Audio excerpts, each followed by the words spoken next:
subuh Masjid Al-Quwa ila Bukhorina rahimahullah.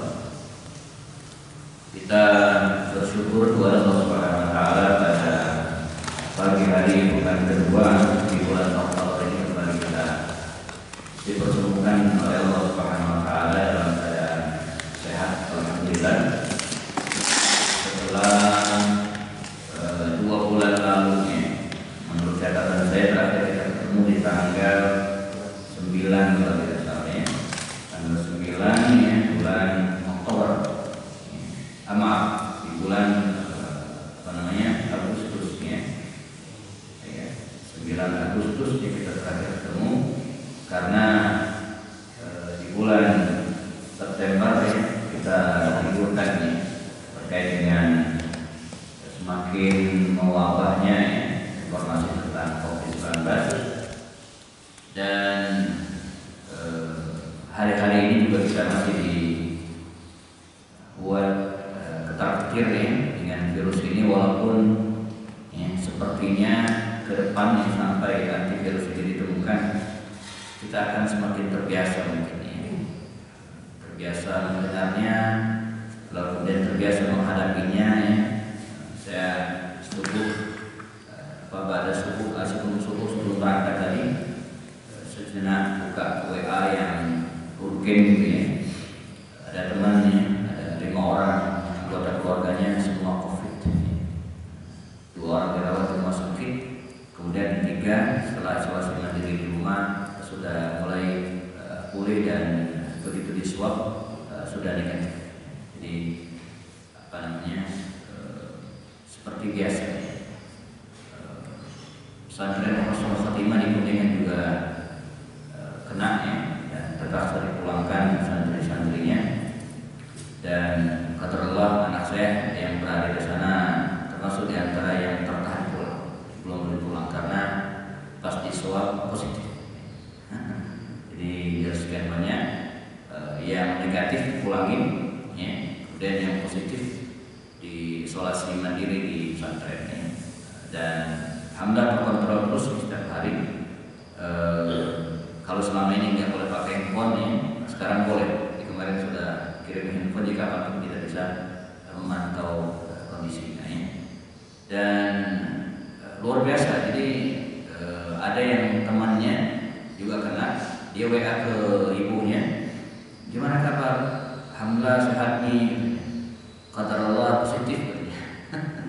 Positif. Tapi tenang aja, sebentar lagi negatif kok katanya. Jadi apalagi anak muda ini masih segar dan masih kuat kan. Ya paling gejalanya, anak saya itu gejalanya yang dirasakan beberapa pekan lalu sudah lewat, sekarang mungkin sudah dalam pemulihan. Kehilangan pencium. Kalau yang lain sih biasa. Jadi badan nggak ada masalah ya, dia olahraga biasa, tapi dia kehilangan penciuman. Jadi dan itu baru dia sadari di belakangan, dulu sih nggak ngerti. Jadi temannya masak mie itu kan ini banget aromanya gitu. Dia nggak tahu. Dia pas masuk kamar, pas udah di kamar, loh ada yang masak mie gitu. Padahal kan mestinya di ruangan seperti ini ada yang masak mie di pojok kan mesti cium di mana-mana. Ini enggak, dia nggak cium gitu. Pas dekat baru tahu bahwa temannya masak. Nah, jadi demikian. Dan alhamdulillah sekarang sudah mulai memulih dari 100 sekian terus bertambah pelan-pelan, sehari itu rata-rata 30-40 yang negatif. Jadi nggak tahu ya ini virus ini ke depan akan seperti apa. Jangan-jangan dia akan seperti flu. Flu kan biasa ya, orang kena penyakit flu yang penting stamina-nya kuat. Jadi kalau stamina-nya kuat, kemudian imunitasnya bagus, akan hilang sendiri, dia akan pulih sendiri. Ya. Kita lakukan yang terbaik. Baik. Jadi alhamdulillah. Terakhir yang kita bahas sahabat baginda Rasul Abu Musa Al-Asy'ari ya. Abu Musa Al-Asy'ari ya. Seorang sahabat baginda Rasul Islam ya. Ini antara ini dengan yang di sana beda.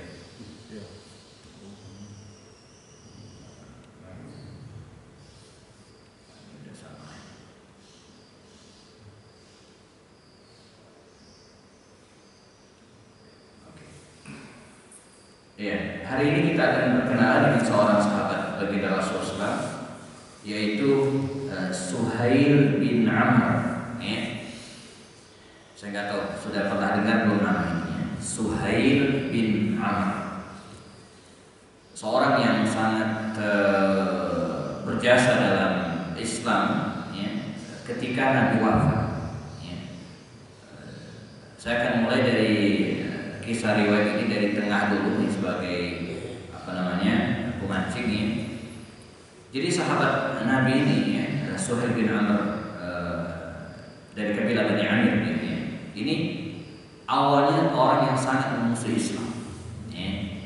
Kemudian dia ikut perang Badar dan termasuk di antara orang yang ditawan ya. Kan pada perang Badar itu kaum muslimin menang telak, 70 kafir Quraisy itu terbunuh dan 70 di antara mereka ditawan.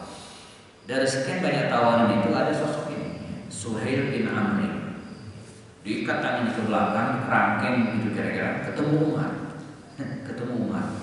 Kata Umar bin Khattab, "Ya Rasulullah, da'ni, biarkan saya merontokkan gigi orang ini."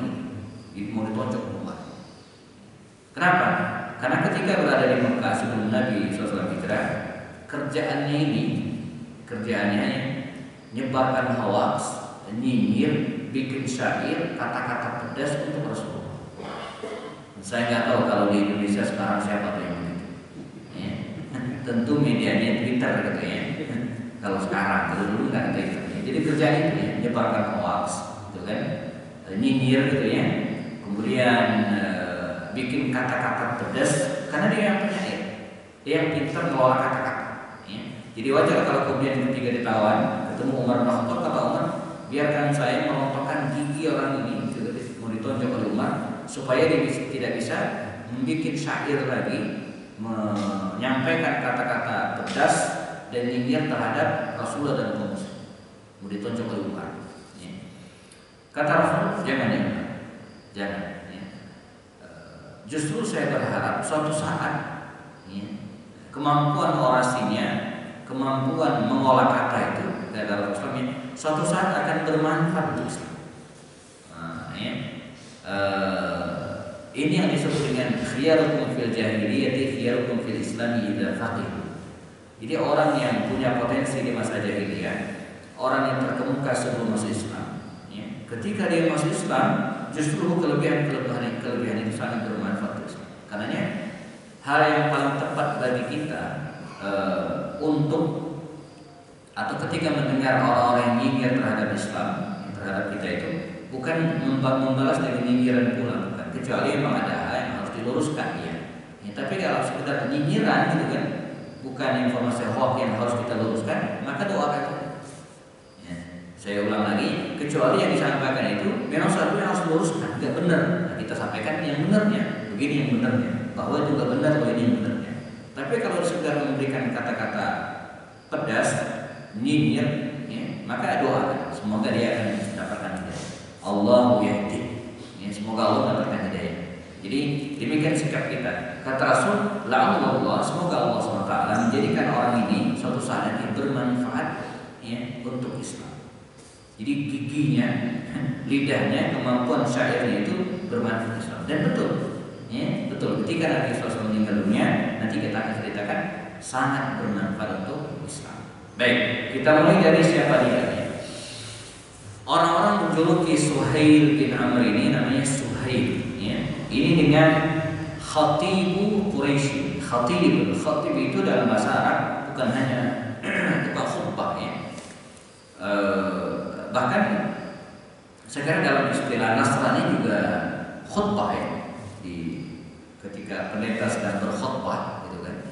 Itu juga khutbah. Khutbah itu artinya orasi. Ya, menyampaikan ceramah. Yahtubu, istilah yahtubu ala mimbar, khutbah di mimbar itu bukan berarti khutbah Jumat, tapi berbicara di atas mimbar, berbicara di depan orang-orang, itu sebenarnya khatib. Ya. Panglima perang kaum muslimin dulu, ya, ketika akan perang, mereka yahtubu ya, amama junudi, dia berkhutbah di depan tentaranya, maksudnya bukan khutbah Jumat, tapi memberikan orasi. Maka dijuluki dengan Khatibu Quraisy, orator Quraisy. Ya. Suhail bin Amr dari kabilah Bani Amir, ini kabilah yang juga cukup terkenal di Makkah pada waktu itu, masih darah Quraisy. Jadi Quraisy itu klan besarnya seperti Indonesia ya. Nah di bawahnya ada kabilah-kabilah kecil.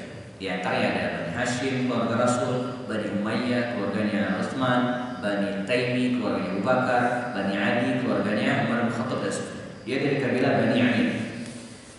Abu Yazid, ya, wallahu a'lam apakah dia punya anak yang namanya Yazid atau tidak, ya. Karena saya belum pernah membaca riwayat tentang kiprah dan siapa anaknya yang namanya Yazid ini. Sebab di antara anak yang terkenal itu justru Abdullah dan Abu Jandal. Ada L-nya ya. Kalau di Indonesia nggak ada L-nya. Di ini ada L-nya, Abu Jandal ya. Itu yang terkenal. Nanti kita akan ceritakan dua orang ini. Tapi dia dikenal dengan Abu Yazid. Mungkin dia punya anak mungkin, atau punya anak kemudian meninggal. Seperti Rasulullah kan dipanggil dengan Abul Qasim. Karena dia punya anak namanya Al-Qasim, wafat di waktu balita, ya, usia 4 atau 5 tahun. Tapi Nabi tetap dipanggil dengan Abul Qasim. Mungkin dia punya Yazid, ya, tapi karena mengapa tidak terkenal, mungkin meninggal waktu kecil. Allah a'lam ya. Dia punya kemuliaan yang kedudukan tinggi di kalangan Quraisy, sebagaimana tokoh-tokoh yang lainnya seperti Abu Jahal, Utbah bin Rabi'ah, Umayyah bin Khalaf, lalu kemudian siapa lagi, Abu Thalib dan tokoh-tokoh yang lain. Jadi setara dengan mereka. Ya. Dia punya anak, diantaranya adalah yang saya sebutkan tadi, Abdullah dan Abu Jandal. Ya. Dan anak perempuannya namanya Sahla. Ini menikah dengan seorang sahabat Nabi namanya Abu Zaifah bin Utbah bin Rabi'ah. Jadi dia ini besanan dengan Utbah bin Rabi'ah. Utbah bin Rabi'ah ini belakangannya kita tahu dia punya anak namanya Hindun binti Utbah. Hindun ini adalah istri dari Abu Sufyan bin Harb. Ya. Utbah ini yang dibunuh oleh Hamzah bin Abdul Muttalib dalam perang Uhud. Ya. Lalu anaknya Hindun tadi dendam luar biasa, menyuruh seorang budak namanya Wahsy untuk membunuh Hamzah. Jadi demikian tali temali tokoh-tokoh ini ya. Jadi Suhail bin Amr yang punya anak ya, namanya siapa? Sahla, perempuan ya. Sahla ini menikah dengan Abu Huzaifah bin Utbah ya. Abu Huzaifah ini punya saudara perempuan namanya Hindun, Hindun binti Utbah. Hindun ini menikah dengan Abu Sufyan, tokoh Quraisy. Jadi di antara cara belajar sirah itu ya, untuk mengenal tokoh, ini pengalaman saya, dengan menghubungkan mereka antara satu dengan yang lain. Oh ini besannya ini anaknya ini mantunya ini begitu. Ya. Kalau enggak kita pusing sendiri tuh. Apalagi namanya mirip-mirip gitu ya. Yazid, Abu Sufyan, Utbah, Abu Jahal, Abu Lahab, Abu Thalib, Abu Sufyan ya. Sampai sekarang masih banyak juga para ustaz atau mungkin yang tidak mendalami sirah yang menyebut Abu Jahal itu pamannya Rasulullah, padahal bukan. Abu Jahal itu bukan pamannya Nabi. Abu Jahal itu justru pamannya Umar. Yang pamannya Nabi itu Abu Lahab. Ya, Abu Lahab itu pamannya Rasulullah. Karena Abu Lahab dengan Abdullah itu satu bapak, namanya Abdul Muttalib, walaupun beda emak. Ya, ibunya Abdullah itu namanya Fatimah binti Amr, sementara ibunya Abu Lahab itu namanya Mutailah. Tapi keduanya adalah istri dari Abdul Muttalib, kakek Rasul. Jadi persis paman kandung Rasul, Abu Lahab. Sementara Abu Jahal itu ya, pamannya Umar, tapi dari pihak ibu. Karena ibunya Umar itu saudara perempuan Abu Jahal. Jadi om Umar persis, tapi om dari pihak ibu. Maka dipanggil dengan kholah. Khol itu paman pihak ibu. Kalau paman pihak ayah itu dipanggil dengan am. Bahasa Indonesianya om. Amun itu paman dari pihak ayah. Khalun paman dari pihak ibu. Nah, Abu Jahal itu paman Umar dari pihak ibu. Demikian ya. Seperti yang saya sampaikan tadi, kemampuan berpidato dan seterusnya ini sangat dikenal dan dia ya, selalu ya, karena tokoh ya, menghadiri pertemuan-pertemuan besar yang dilaksanakan oleh tokoh-tokoh Quraisy pada waktu itu. Nah dia sangat berharap ya kemampuan orasinya, kemampuan diplomasinya ini ya, turun kepada anaknya, dua anak laki-lakinya Abdullah dan Abu Jandal. Saya kira sebagian besar dari kita pengen seperti itu. Ya. Atau ada nggak orang yang ada kali ya, seorang tua yang tidak pengen anaknya itu seperti dia, ada nggak Pak? Ada. Kamu nanti jangan seperti bapak, ada nggak? Ada kali ya, banyak. Ya sekarang ini harus dalam dunia pendidikan keluarga ini harus kita evaluasi. Artinya kita itu nggak benar gitu ya. Atau kamu nanti belajar jangan seperti bapak. Nah, mungkin ada orang yang seperti itu gitu ya. Tapi sesungguhnya yang benar itu walaupun tidak semua bisa ya, berharap seperti ayahnya, bahkan lebih dari itu ya, lebih dari ayahnya ya. Bagaimana kita menanamkan, saya kemarin mengisi webinar hampir 300 orang, tapi lewat Zoom ya, wali murid SMA IT Ummul Qura ya. Bahasan kita adalah menjadikan rumah seperti sekolah, pendidikan keluarga. Nah, bagaimana kita menanamkan kepada anak itu dia bangga terhadap ayahnya. Itu bahasa penting. Ini ayah saya. Jadi dia pengen seperti ayahnya. Nah,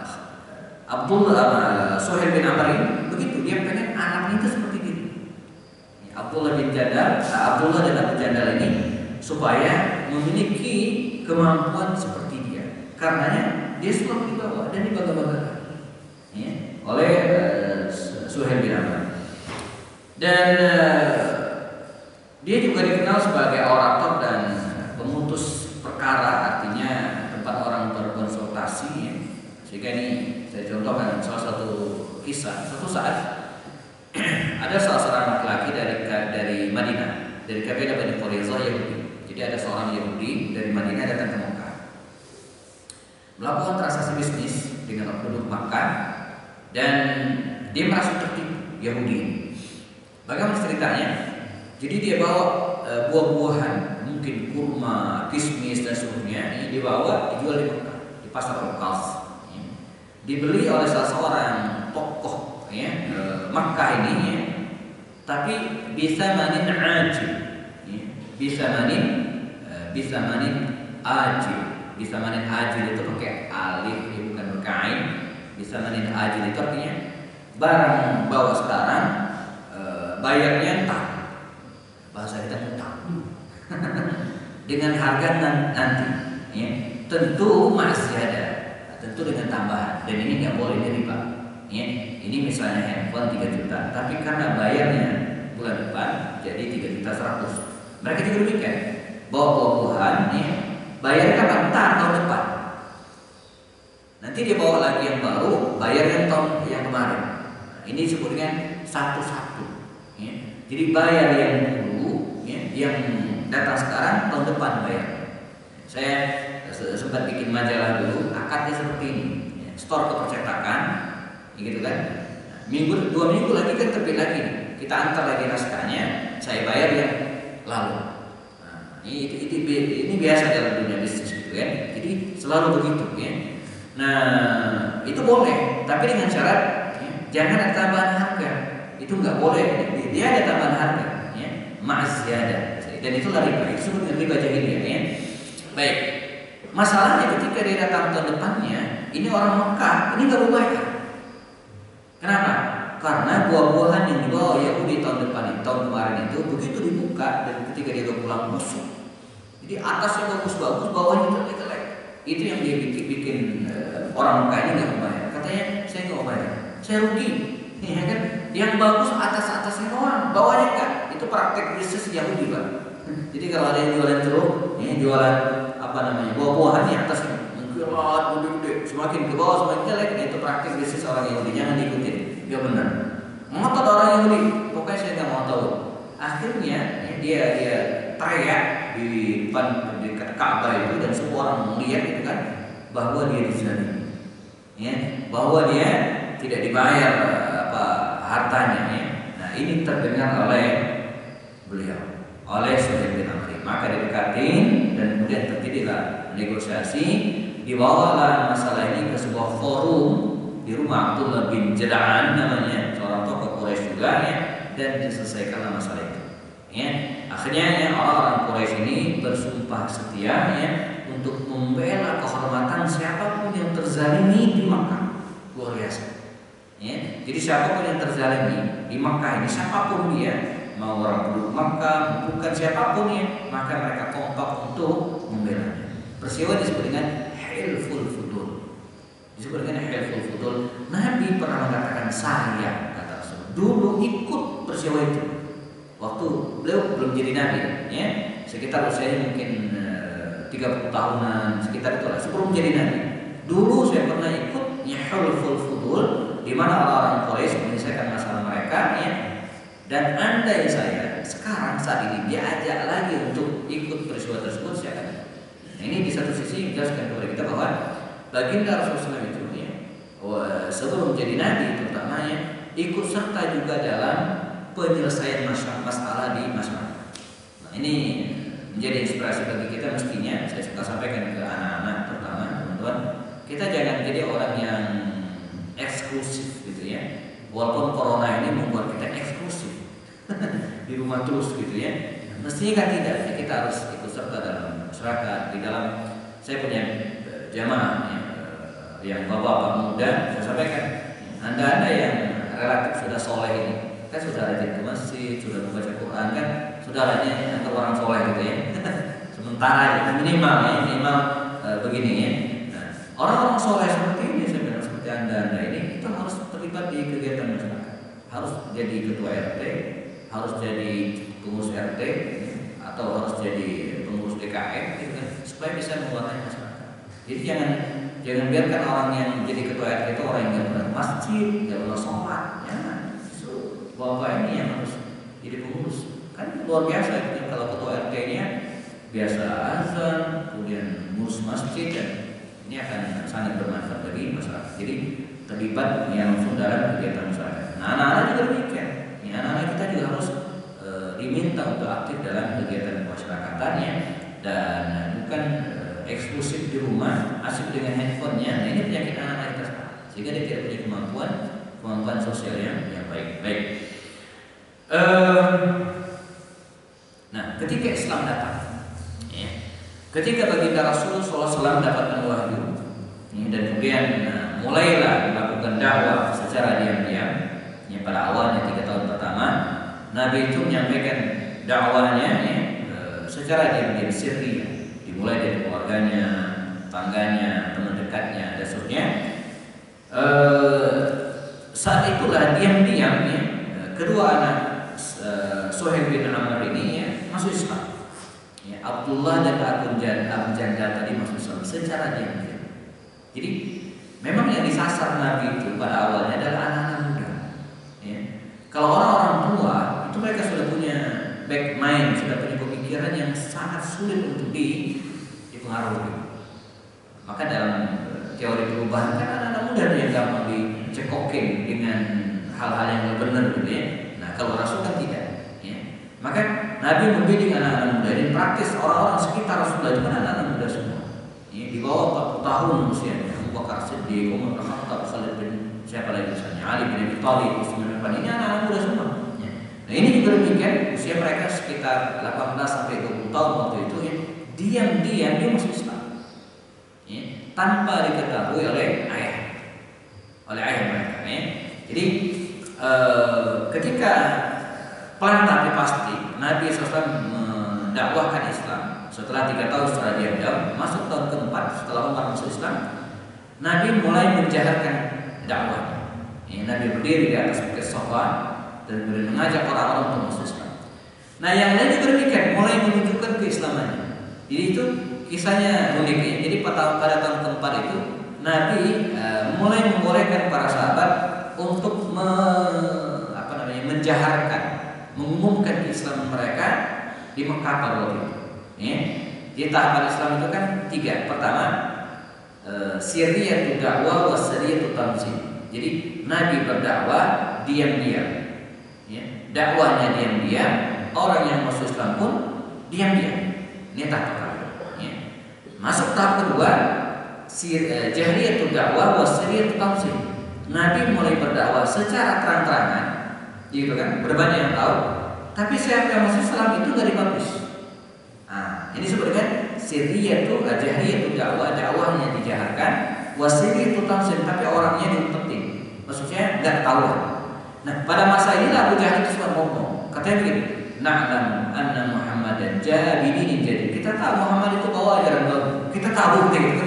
Dia enggak mau berhala, mengharamkan minuman keras, tidak boleh judi dan tidak boleh zina. Ini ajaran baru di mana di jahiliyah dibolehkan gitu kan. Na'lamu anna Muhammadan jaa bidinin jadid, datang dengan agama baru. Wa najhalu man ma'ahu, tapi kita enggak tahu siapa aja yang bersama mereka. Nah, saat inilah terjadi hal-hal yang unik. Ya, di mana sebagian para sahabat Nabi harus sholat secara diam-diam di lembah-lembah Mekah. Ya, di antara mereka juga banyak yang harus sholat di kamar yang tertutup, gitu kan? Di antara mereka juga bahkan dalam satu rumah itu, gitu kan? Ada yang Islam, ada yang tidak, gitu ya. Seperti ini. Ya. Mereka hidup satu rumah, ayahnya tidak Islam, ibunya tidak Muslim, tidak Muslimah, dan tapi kedua anaknya masuk Islam, tapi nggak tahu. Ya. Umar itu belum masuk, ketika dia belum masuk Islam, dia nggak tahu kalau abangnya Zaid bin Khattab itu masuk Islam. Padahal mereka makan bareng, tidur dalam satu rumah, tapi dia nggak tahu kalau abangnya sudah masuk Islam. Nah, masuk tahap ketiga, jahriyatu dakwah wa jahriyatu tamsil. Ya, Nabi mengumumkan dirinya menjadi Rasul di hadapan orang banyak, dan yang lain pun mengumumkan dirinya masuk Islam. Nah, pada saat itu kemudian terjadilah hal-hal yang lucu, seperti Umar. Dia baru tahu, itu udah masuk Islam. Katanya kepada abangnya, oh iya udah lama, katanya itu kan. Loh, kok nggak kasih tahu? Oh iya, kalau saya kasih tahu kita berantem, katanya. Nah, ini juga demikian. Ya, jadi awalnya tidak diketahui, ya, tapi lama kelamaan ketahuan juga. Ya, akhirnya ya, terjadilah polemik dalam keluarga Suhail bin Amr ini. Ya, kedua anaknya yaitu Abdullah dan siapa namanya Abu Jandal ini ya, sempat dipasung, gitu kan, di penjara ya, oleh ayahnya ya, ketika mereka ketahuan masuk Islam, dua-duanya tahan ya, sampai kemudian ketika Nabi SAW hijrah ke Madinah Al-Munawwarah ya, Abdullah ini lolos, lepas, berhasil membuka pasungan dari kaki. Waktu itu kakinya dipasung ya. Jadi tangannya masih bisa makan, masih bisa ngapa-ngapain. Jadi saya ingat di kampung saya dulu ada orang gila gitu kan. Jadi kalau dia lagi kumat, lagi ngamuk itu ya dipasung. Yang dipasung apa? Ya kaki. Soalnya terus begini, kemudian di pakai kayu begitu, begini. Jadi berarti masih bisa bergerak, masih bisa tubuhnya bisa diselamatkan. Dipasung dan lepas. Ya. Jadi yang lepas siapa? Abdullah.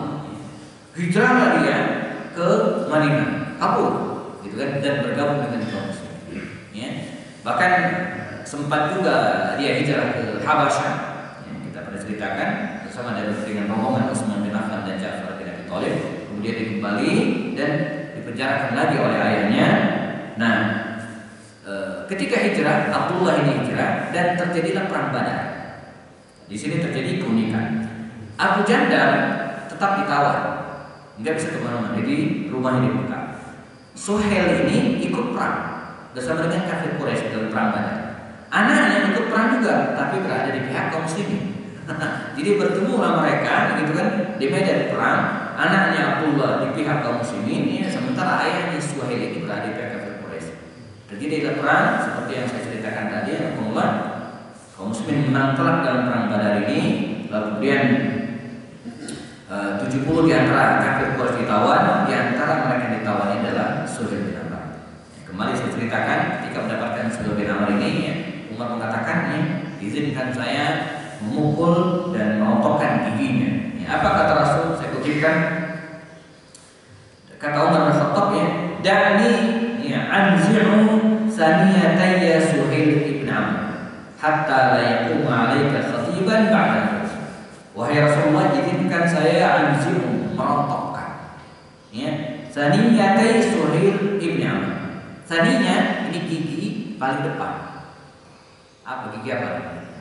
Jadi ya, rontokan, ya, giginya taringnya gitu, gigi Suhail bin Amr. Hatta la yaquma 'alaika, sehingga dia tidak bisa berdiri lagi khatiban, ya, orasi, ya, badal, maksudnya sehingga dia tidak bisa nyinyir lagi, mengeluarkan kalimat-kalimat kotor lagi terhadap engkau ya Rasulullah.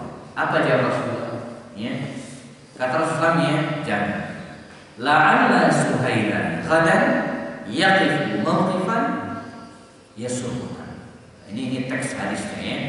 La'alla Suhailan jangan, kata Rasul. Bahkan semoga Suhail ghadan suatu saat besok nanti ya, yaqifu berada mawqifan dalam kondisi yasurrukan yang menyenangkan dia. Ini kalimat Rasul. Ya, dan apa yang kemudian terjadi Alhamdulillah ya, sebagaimana yang dituturkan oleh banyak riwayat, dia dilepas, akhirnya dia dibebaskan dengan uang tebusan ya, lalu dia dikembali ke Mekah Mukarramah dan dia tetap belum sadar ketika terjadi perang Uhud ya, antara kaum muslimin dan kafir Quraisy. Dia ikut lagi ya, ikut serta lagi dan memerangi kaum muslimin ya. Sementara anaknya Abu Jandal tetap tertinggal di Mekah. Ya. Sementara Abdullah anaknya berada bersama kaum muslim di Madinah Al-Munawwarah. Waktu bergulir terjadilah perang Khandaq ya, tahun ke-5 Hijriah. Dia pun ikut memerangi kaum muslim. Perang Badar, perang Uhud, perang Khandaq ikut serta memerangi kaum muslim pada tiga perang besar ini. Masuk tahun ke-6 Hijriah ketika baginda Rasulullah ingin umrah dari Madinah menuju ke Mekah Mukarramah ya, bersama dengan 1.400 kaum muslimin waktu itu ya, mereka kemudian tertahan, tidak bisa umrah padahal sudah menggunakan pakaian ihram ya, tertahan di sebuah lembah namanya Hudaybiyah. Sampai sekarang masih ada ya. Nabi tinggal di situ selama beberapa hari dan melakukan negosiasi, mengirimkan utusan, tukar-menukar utusan dengan orang-orang kafir Quraisy supaya diperkenankan masuk Mekah dan umrah, tawaf, sa'i, tahallul. 4-5 orang diutus oleh kafir Quraisy untuk menahan Nabi ini. Bahkan mereka sempat menghadang Rasulullah ya. Khalid bin Walid waktu itu menghadang Nabi ya. Dan terakhir ya, Rasulullah mengirimkan Utsman ya, Utsman bin Affan ke Makkah untuk melakukan negosiasi ya. Dan ketika Utsman pulang walaupun sempat diisukan terbunuh ya, akhirnya mereka sepakat untuk melakukan islah, perjanjian. Kafir Quraisy memutus orang ini. Maka ketika dia datang, kata Rasulullah, Suhail bin Amr datang. Biasanya kalau dia datang mesti ada perjanjian. Seperti dulu Hifdzul Futul di Mekah. Ya, dan betul dia datang dan menawarkan ya, perjanjian islah dengan kaum muslimin. Maka dua orang ini ketemu, ya, satu mewakili kafir Quraisy Mekah, Suhail bin Amr, dan satu lagi Rasulullah SAW dalam sebuah tenda. Ya, dan disepakatilah poin-poin perjanjian. Ya, dan ini kisahnya panjang, tapi saya percepat saja. Di antara poin perjanjian itu ada 4. Yang pertama, kaum muslimin harus menunda umroh sehingga tahun depan. Ya. Yang kedua, terjadi gencatan senjata di antara mereka selama 10 tahun. Kemudian yang ketiga, ya, siapapun ya, dari manapun boleh berkoalisi, memilih berkoalisi dengan kaum muslimin atau kafir Quraisy. Nah yang keempat, kalau ada orang Makkah yang kabur ke Madinah, ini kerjaan Suhail ini, dia mengantisipasi anaknya. Kalau ada siapapun orang Makkah yang kabur melarikan diri pergi ke Madinah, maka harus dibalik ke Mekah. Tapi sebaliknya, kalau ada orang Madinah yang ke Mekah, itu nggak boleh dibalikin, ditahan di Mekah. Ini akal-akalan Suhail bin Amr gitu ya. Ini yang mereka sepakati pada waktu itu ya. Nah ini yang tadi isi perjanjian ya, di mana sebelumnya sempat terjadi polemik juga ya. Jadi Suhail bin Amr ini detail memang. Ya, tidak seperti kita. Kalau kita kan nggak tahu rancangan undang-undang cipta kerja kan nggak tahu sekarang ya. Nggak detail. Di mana barangnya di mana, yang final di mana, yang draft mana, yang salah ketik mana, nggak jelas ya. Nah, dia nggak ada detail. Maka ketika Rasulullah SAW memerintahkan kepada Ali, ya Ali tulis. Jadi Ali ini sekretaris Rasulullah. Tulis perjanjian. Bismillahirrahmanirrahim. Ditulis oleh Bismillahirrahmanirrahim. Saya lewat tadi ya. Bismillahirrahmanirrahim. Kata Suhail, cermat dia. Bismillahirrahmanirrahim. Saya nggak kenal dengan Ar-Rahman, Ar-Rahim nggak kenal. Coret, nggak bisa. Detail banget dia. Ya. Tulis Bismikallahumma. Bismikallahumma, dengan namamu ya Allah. Selesai. Nggak pakai Ar-Rahman, nggak pakai Ar-Rahim. Kami nggak kenal Ar-Rahman Ar-Rahim. Dia kan belum masuk Islam. Nabi ngalah dan ditulis dengan Bismillah. Ya. Selanjutnya kata Rasul, ya Ali tulis perjanjian ini antara Muhammad Rasulullah dan Suhail bin Amr. Kata Suhail lagi nggak bisa. Siapa Rasulullah? Kami nggak kenal Rasulullah. Kalau saya mengakui Rasulullah, Anda sebagai Rasulullah, ini nggak ada perjanjian ini.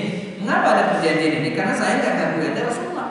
Terus tulis Muhammad bin Abdullah. Jadi detail ya. Kata Rasul kepada Ali, hapus, ganti dengan Muhammad bin Abdullah. Jadi Nabi ngalah. Ya. Ali nggak mau. Ya.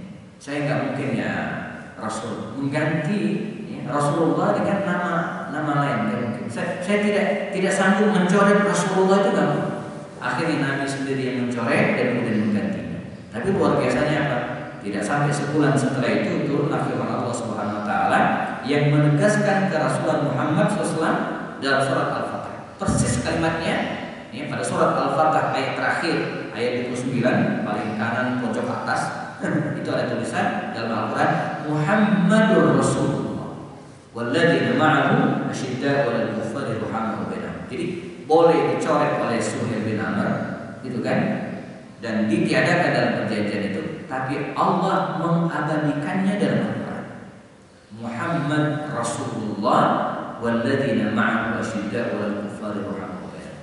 Nah, ini juga menjelaskan kepada kita bagaimana dalam menyikapi sebuah draft, dalam sebuah perjanjian, mana yang bisa kita toleransi dan mana yang tidak, mana yang sifatnya substansi dan mana yang sifatnya hanya simbol. Kita harus cermat dalam hal ini. Itulah pentingnya kita dalam kajian-kajian politik dan kekuasaan yang perlu memasukkan orang-orang baik ya, ke gedung-gedung parlemen. Karena yang nyusun undang-undang kan mereka. Ya, jadi semakin banyak orang-orang soleh yang berada di sana, ya, maka akan semakin ya, membuat kita nyaman karena produk undang-undang digodok di gedung tersebut. Tapi sebaliknya, ya, semakin banyak yang berkepentingan terhadap kekuasaan dan kemudian terhadap bisnis mereka, ya, maka ya, produk undang-undang yang keluar juga tidak akan berpihak kepada rakyat kecil.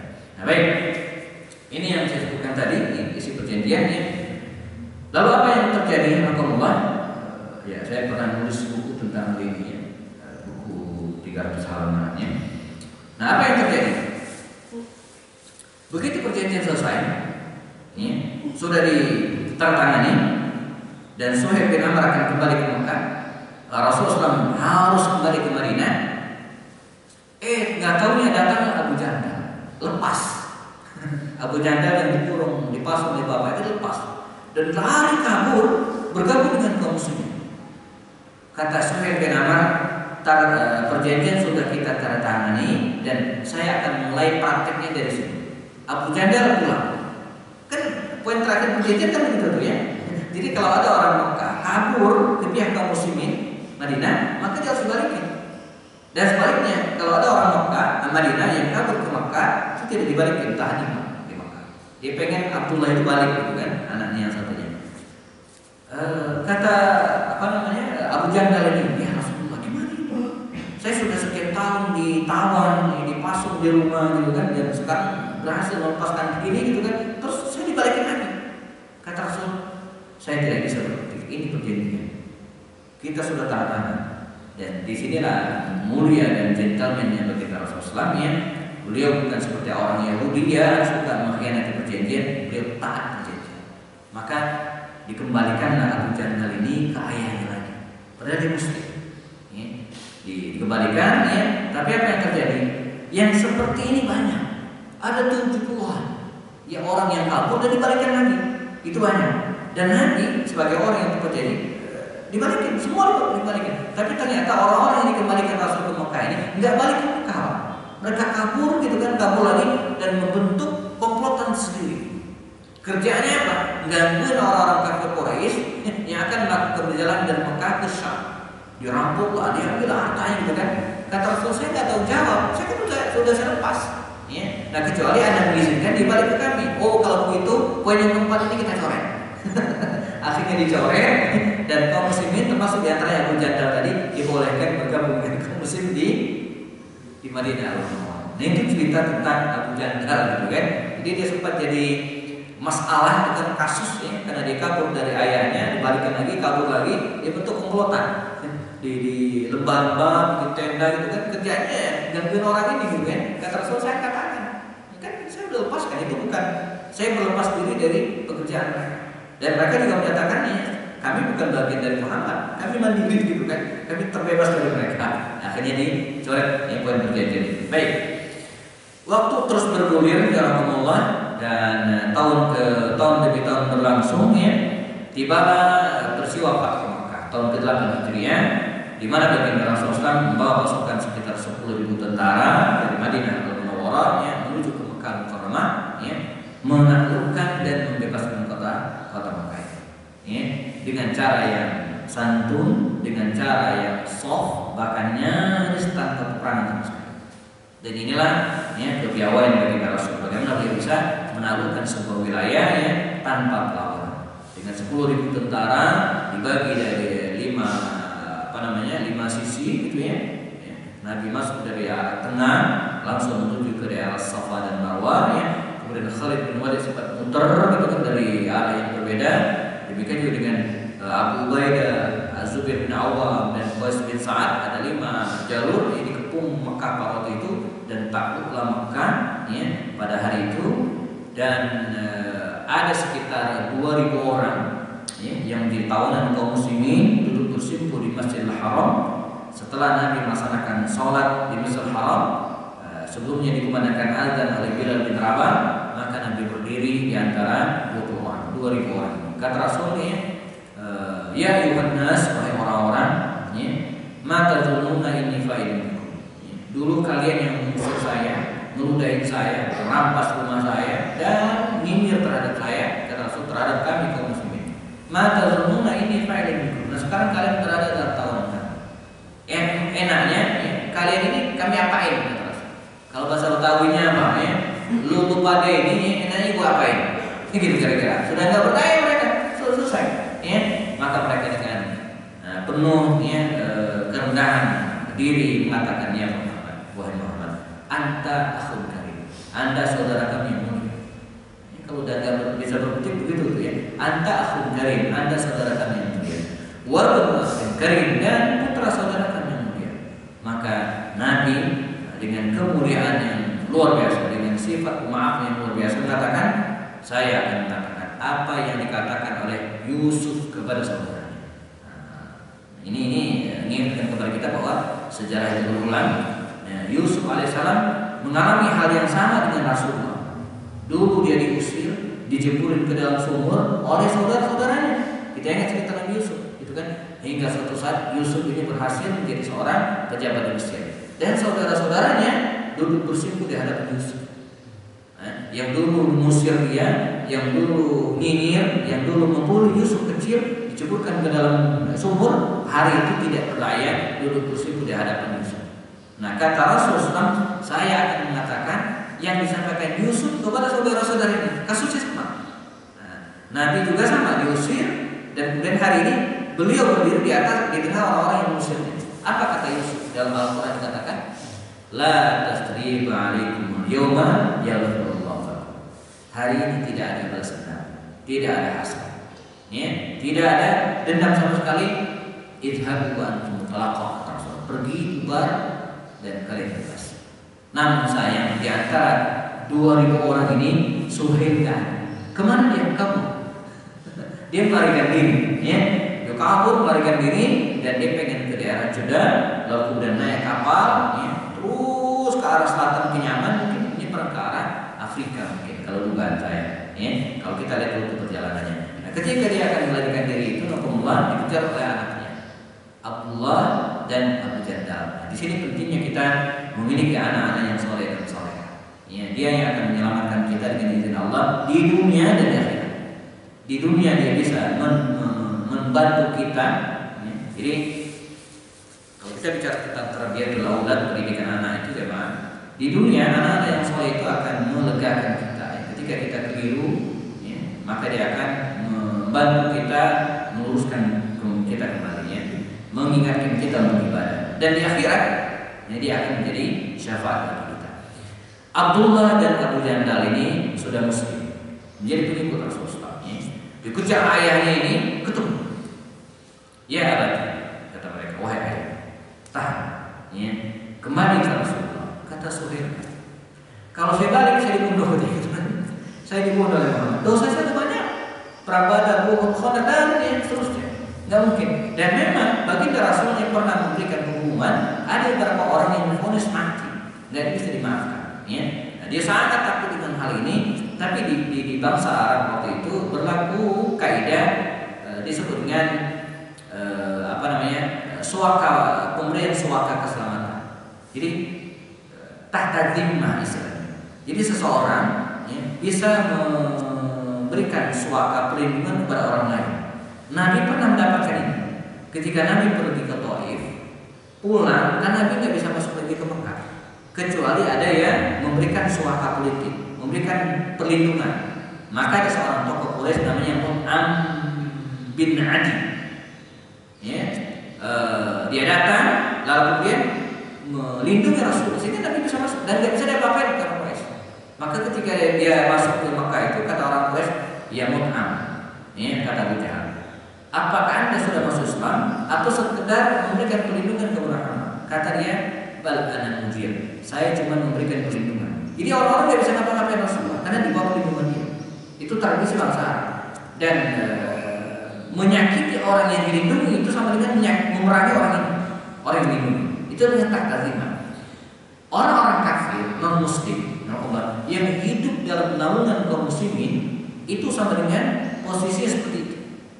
Maka kata Rasul, man adza zimmiyan faqad adzani. Siapa yang menyakiti non muslim yang hidup di bawah naungan kaum muslimin, dia telah menyakiti saya.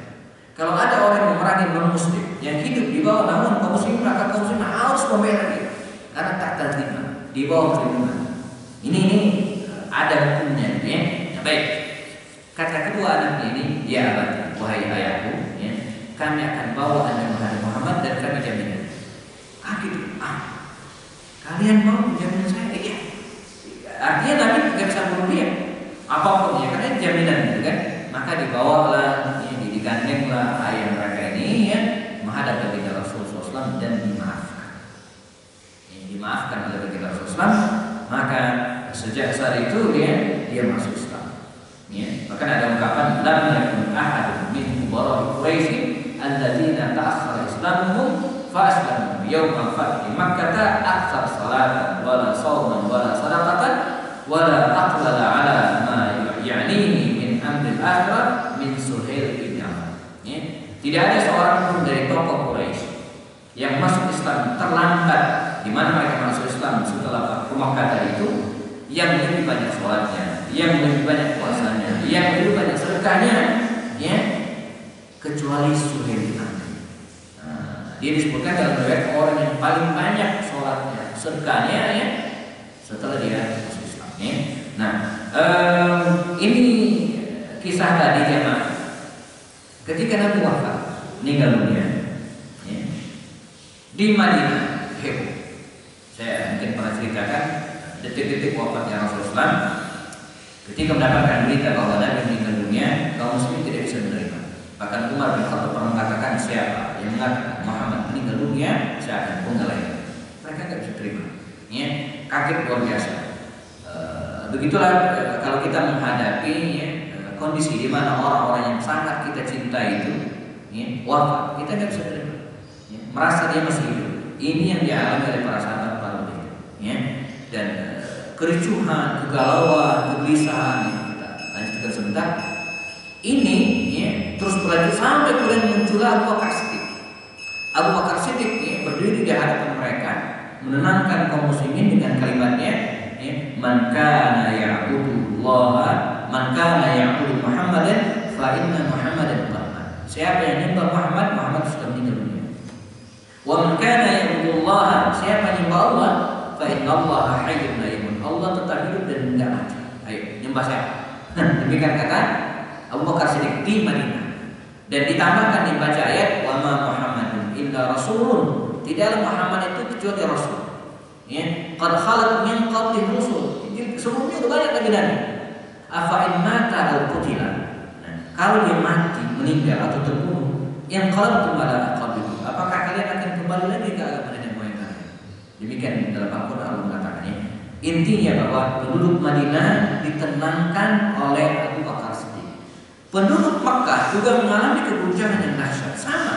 Bahkan mereka sudah mulai banyak yang bimbang, kok bisa mati? Nabi kok bisa mati? Ya, mulai guncang keimanan mereka. Siapa yang mendiamkan dari mereka, mengamankan mereka? Suhail. Ya, wahai penduduk Mekah, janganlah kalian menjadi manusia yang paling akhir masuk ke dalam Islam dan tidak orang yang pertama murtad, kata gitu kan? Dia menyinggung diri sendiri ya. Dan akhirnya benarlah sabda Rasul bahwa la'alla Suhailan yaqifu mawqifan yasubbuka. Kata Rasul kepada Umar ketika perang Badar, wahai Umar jangan bunuh dia. La'alla Suhailan, bisa jadi Suhail ini yaqifu mawqifan, berdiri di suatu tempat, berdiri dalam suatu kondisi yasubbuka, yang menyenangkan diri. Nah, jadi kemampuan orasinya dulu, coba bayangin kalau Umar melontarkan giginya, dia tidak bisa lagi orasi, nggak bisa lagi menenangkan masyarakat. Maka betul kata Rasul, jangan melontarkan giginya, nanti akan bermanfaat bisa untuk Islam. Ya, baik, kita teruskan dikit lagi. Setelah ketika Rasul SAW meninggal dunia, Allah memberikan kaum muslimin dikendalikan oleh Abu Bakar Siddiq, dilanjutkan pada masa Umar bin Khattab radhiyallahu anhu, dan dia awalnya berdiam di Mekah. Di Mekah saja menghabiskan manusianya. Tapi lama-lama tidak betah. Tidak betah. Dia minta izin kepada anaknya agar diperkenankan juga untuk ikut serta dalam berbagai medan pertempuran. Maka dia pun ikut dalam perang besar namanya perang Yarmuk antara kaum muslimin, yakni pemerintah Abu Bakar Siddiq dengan Romawi. Ini perang paling besar di masa pemerintahan Abu Bakar Siddiq. Dia ikut dalam perang ini, rahimahullah, dan ada yang mengatakan dia meninggal dalam perang ini. Tapi riwayat lain mengatakan tidak. Dia tidak meninggal dalam perang ini, tapi meninggal dalam wabah taun yang terjadi pada masa pemerintahan Umar bin Khattab sekitar tahun ke-17 Hijriah. Dan saya ketika menelusuri riwayat-riwayat lebih cenderung pada pendapat yang kedua. Jadi beliau meninggal pada musim wabah. Jadi tahun ke-17 Hijriah itu ada wabah yang sangat ganas, mirip corona ini, yang munculnya bukan di kota Wuhan, Cina tapi di kota Amwas. Jadi di Palestina itu ada sebuah kota, namanya kota Amwas, terletak antara kota Ramlah dan Al-Quds, Yerusalem. Di situ ada kota namanya kota Amwas. Merebaklah virus ini, penyakit dari sini, ganas luar biasa. Digambarkan dalam riwayat, virus ini bisa disebarkan lewat angin. Kalau corona ini kan lewat droplet gitu ya. Maka tepat ini dikasih ini, nanti dicuci lagi, diganti supaya aman ya. Saya juga kemana-mana bawa hand sanitizer ya. Nah, kalau ini tidak ditembak oleh angin, dia nempel di kulit gitu kan. Bagi orang yang tidak punya imunitas yang kuat, maka dia akan membentuk seperti bisul, memecahkan ini darahnya, mengalir dan kemudian tidak dalam hitungan hari orang tersebut akan meninggal. Ganas luar biasa. Ada 25.000 kaum muslimin yang meninggal dalam peristiwa ini. 25.000 dari 70.000 penduduk muslim Syam, wilayah Syam. Maka menghadapi peristiwa ini, Umar kan melakukan 3 hal. Pertama, melockdown Syam. Syam itu the lockdown. Siapa yang berada di Syam tidak boleh keluar, yang berada di luar tidak boleh masuk. Dikunci oleh Umar bin Khattab. Bahkan beliau sendiri juga begitu. Begitu akan masuk, balik lagi. Walaupun ini sempat terjadi diskusi yang alot dengan Abu Ubaidah bin Jarrah. Ketika Umar akan datang, tiba di kota Sarah namanya dekat Yordania hari ini dia balik lagi. Kata Abu Ubaidah, nyindir Umar, ya Umar, atafiru min qadarillah, mau kabur dari takdir Allah. Bukan, artinya masuk aja. Kalau kena kan mati aja dalam hidup. Kata Umar, afiru min qadarillah ila qadarillah. Saya pindah dari takdir Allah ke takdir Allah yang lain. Bahkan Nabi mengatakan firra minal julzani fawaruka minal asad. Menghindarlah dari penyakit menular sebagaimana engkau menghindar dari singa. Begitu rumusnya Dan ini kita lakukan hari ini Dan di lockdown Umar, namun sayang mereka yang berada di tempat tersebut, termasuk yang terakhir Suhail bin Amr ini tak tertolongkan. Satu demi satu kaum muslim meninggal dunia. Ada Abu Ubaidah bin Jarrah, Mu'adz bin Jabal, Haris bin Hisam, lalu kemudian siapa lagi, termasuk Suhail bin Amr ini dan 25.000 sahabat kaum muslimin yang lainnya terbunuh atau syahid dalam peristiwa ini. Nah, langkah kedua Umar setelah setelah melockdown wilayah ini ya, atas prakarsa Amr bin As ya, diperintahkan kaum muslimin itu untuk menyebar. Jangan berkumpul. Ya, jangan berkumpul, ya, tapi menyebar ke gunung-gunung. Ya, jadi diperintahkan untuk naik ke gunung karena penyakit ini kata Amr bin As ya, kena seperti api ya, yang saling menyambar kalau berdekat. Demikian ilustrasi yang dibuat oleh Amr bin As. Maka agar tidak kena, maka jangan deketan, menyebar ke gunung-gunung. Dan luar biasa. Ya, dalam waktu singkat, virus ini nggak ada yang dimakan. Akhirnya dia habis sendiri dan kaum muslimin kembali ke kehidupan normal. Setelah itu, ya, Umar datang memulihkan kondisi kaum muslimin dengan menyerahkan bantuan dari berbagai wilayah dan Syam pun ia kembali ke kondisi awal. Suhail bin Amr ya, dikabarkan meninggal dalam penyakit taun yang menelan korban sekitar 25.000. Ya. Nah ini sedikit kisah Suhail bin Amr, seorang yang luar biasa, dan anaknya Abdullah ya, itu meninggal dalam perang Yarmuk seperti yang saya ceritakan tadi. Ada pun Abu Jandal ya, meninggal belakangan ya, setelah wafatnya Suhail bin Amr. Baik, kita cukupkan, sudah masuk waktu syuruh. Ada pertanyaan? Cukup kita selesaikan? Cukup ya? Baik, jika tidak ada, kita selesaikan. Dan biar berkah, cukupkan dengan kafat majlis. Subhanakallahumma wa bihamdika asyhadu an la ilaha illa anta astaghfiruka wa atubu ilaik. Bagi yang belum ada dulunya, silakan melaksanakan salat sunnah syuruh yang pahalanya luar biasa. Saya cukupkan. Assalamualaikum.